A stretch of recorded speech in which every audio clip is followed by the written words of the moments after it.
Tiyasha time স্টোরির নতুন একটা ভিডিওতে আপনাদের সবাইকে স্বাগত জানাচ্ছি। আশা করছি সবাই ভালো আছেন, সুস্থ আছেন। আমিও ভালো আছি। আর আজকে কিন্তু বিকেলবেলা রেডি হয়ে নিয়েছি, যাবো মেলাতে। যে মেলাতে আগে গিয়েছিলাম, আপনাদের সাথে শেয়ার করেছিলাম, ওই মেলাতেই কিন্তু আবারও যাচ্ছি। আর আমি বুঝতে পারিনি যে ঠাকুরটা ভাসান হয়ে গেছে কালকে। গিয়ে আমি দেখছি যেখানে ঠাকুর ছিল সেই জায়গাটা পুরো ফাঁকা। এই দেখুন, এখানে কিন্তু বড় মা কালী যেটা করেছিল ওরা সেটা ছিল, তার পাশে ছিল শিব দুর্গা, কিচ্ছু নেই, সব ফাঁকা। তখনকার লোকজনকে জিজ্ঞাসা করলাম, বললো কালকে ভাসান হয়ে গেছে। যদি 1 সপ্তাহ হয়ে গেছিলো সেই জন্য ভাসান হয়ে গেছে, কিন্তু 1 সপ্তাহ হলেও মেলাটা কিন্তু 10-12 দিন মতো থাকে। তো এখানে দেখছি যে এই গঙ্গাতেই ভাসান হয়েছে। আর এখানে খুব সুন্দর একটা শিব ঠাকুরের মূর্তি দেখতে পেলাম। তো শিবরাত্রি যারা এসেছিল এখানে পুজো দিতে, সবাই এই শিব ঠাকুরটাতেই জল ঢেলেছে শুনলাম। আর কি সুন্দর সানসেটটা হচ্ছে দেখুন, এত ভালো লাগছিল দেখতে যে অনেকক্ষণ ধরে এখানকার দাঁড়িয়ে দাঁড়িয়ে দেখছিলাম আর ভিডিও করছিলাম। আর এটা হলো রাজপুর যে আমাদের গঙ্গা আছে, সেই গঙ্গা। তো এখানে দাঁড়িয়ে দাঁড়িয়ে দেখছিলাম, আর একদম ফাঁকা ছিল। কদিন আগে গা গলানো যাচ্ছিল না, আর এখন দেখুন ঠাকুর নেই বলে পুরো ফাঁকা। আর শিব ঠাকুরটা তো এত সুন্দর দেখতে, কি বলবো, খুব সুন্দর শিব ঠাকুরের মূর্তিটা ওখানকার। তো শিবরাত্রির দিন তো অনেকজনকেই দেখছিলাম এখানে জল ঢালতে। দেখুন মূর্তিটা কি সুন্দর, অপূর্ব সুন্দর মূর্তিটা। তার সাথে রয়েছে সাপ রয়েছে, ত্রিশূল রয়েছে, তারপর নন্দী মহারাজ রয়েছে, জগন্নাথ বলরাম সুভদ্রা রয়েছে, ভীষণ সুন্দর। আর জায়গাটা এত ফাঁকা ফাঁকা লাগছে, এতদিন ঠাকুরটা ছিল আর এখন পুরো ফাঁকা ফাঁকা লাগছে। এখানটা শিব দুর্গা হতো আর ওইখানটা হতো কালী ঠাকুর। আর এটা বিপত্তারিণী চণ্ডীবাড়িরই জায়গা, তো লেখাও রয়েছে বিপত্তারিণী চণ্ডীবাড়ির জায়গা বলে।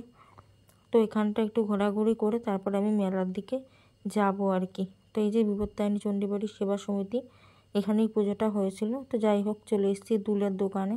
তো এখান থেকে বেশ অনেকগুলো দুল আমি কিনেছি, একটা দুটো করে 6-7টা মতো দুল হয়ে গেছে।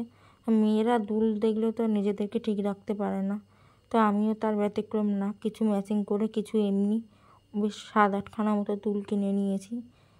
তারপরে এসেছিলাম এই দোকানটাতে। এই দোকানে এই অ্যানিমেশন করা এই ছবিগুলো এত ভালো লাগছিলো, 2D 3D 5D সমস্ত ছবি। কিন্তু এত পরিমাণে দাম বলছে যে নেওয়া যাচ্ছে না। নাহলে ভেবেছিলাম রাধাকৃষ্ণটা নেব, কিন্তু এমন দাম বললো যে দেখে চলে আসতে হলো, নেওয়া আর গেল না।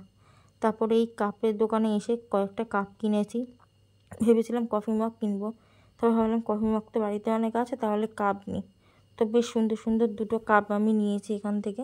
আর তারপরে মেলা যেটা বিখ্যাত জিলিপির দোকান, এখানে তৈরি হচ্ছিল মালপোয়া। তো এখান থেকে মালপোয়া আর চিনির গজা নিয়েছি। আর এখানে জিলিপি, তারপরে পুরীর খাজা, গজা সব কিছুই আছে। তো আমি যেগুলো লাগবে সেগুলো নিয়ে নিয়েছি। মেলায় এলে এগুলো না কিনলে বা না খেলে সবটাই অসম্পূর্ণ থেকে যায়।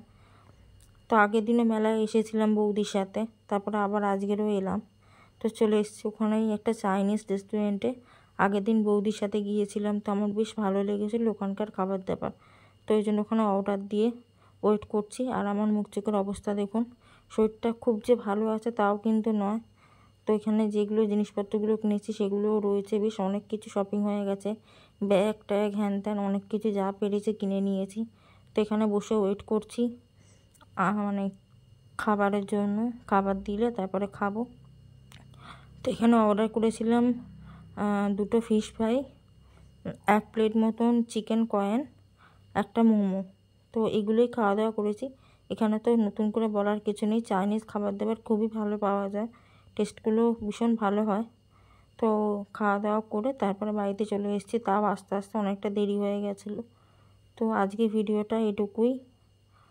আর আজকেই মেলার শেষ দিন, আর এবছরের মতো মেলা শেষ। আবার সেই মেলা পরের বছর যখন হবে তখন আবার আসবো। আর রেস্টুরেন্টটা পুরো ফাঁকা ছিল, কেউ ছিল না। তারপরে অনেকজন এসেছিলো, কিন্তু এখানে কম দামে অনেক ভালো খাবার কিন্তু পাওয়া যায়।